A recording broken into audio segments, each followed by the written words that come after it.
Setelah itu, gue balik lagi motong gunung lagi. Dan 19 menit kemudian, ya.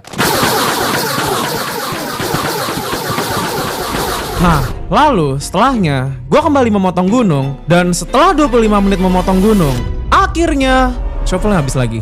Kemudian, gue mengganti ke shovel cadangan. Dan setelah beberapa menit, habis lagi. Bentar, sabar. Kalau baru motong gunung aja udah bolak-balik berkali-kali ke DN, gimana nanti pas ngebangun masjidnya? Nih, gue harus bolak-balik berapa ratus kali nih. Nah, jadi sebenarnya nggak perlu bolak-balik ke DN. Gue bisa nge-trade aja sama klerk ini. Masalahnya tadi brewing stand-nya deketan, jadinya mereka nggak bisa akses. Dan setelah gue pisahin,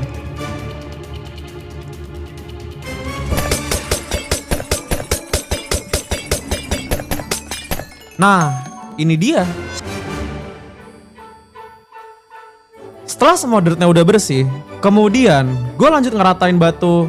Dan biar bisa instan mining batu, jadi gue memasang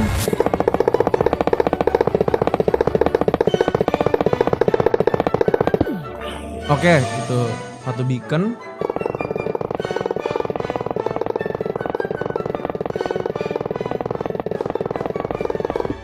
Ini ikan kedua,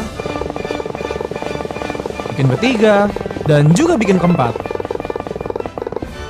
Dan sekarang harusnya kalau gue mining batunya,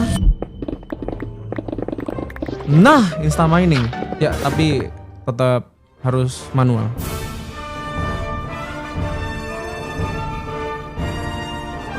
Nah, tapi ternyata ada masalah lagi. Jadi, ketika gue mau render footage, gue memotong gunung batu di replay mode, dan pas mau gue lihat timelinenya, iya. Kemudian gue menunggu loading sekitar 14 menit dan ya, jadi replay mode gue memotong gunung batunya gak bisa.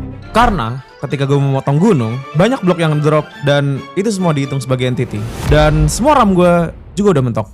Mana RAM lagi mahal lagi. Jadi anggap aja gue udah memotong gunung. Ya ini ada buktinya sih, cuma nggak ada rendernya aja.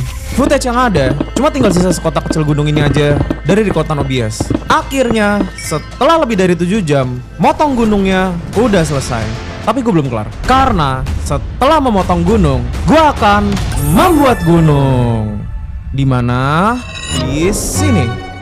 Ya, bikin gunung buat nambal gunung yang bolong ini. Pertama-tama, gue membuat outline untuk mengukur lebar gunungnya. Dan gue memastikan gue membuat gunungnya dengan ukuran yang tepat supaya muat buat ngebangun masjid Istiqlal di atasnya.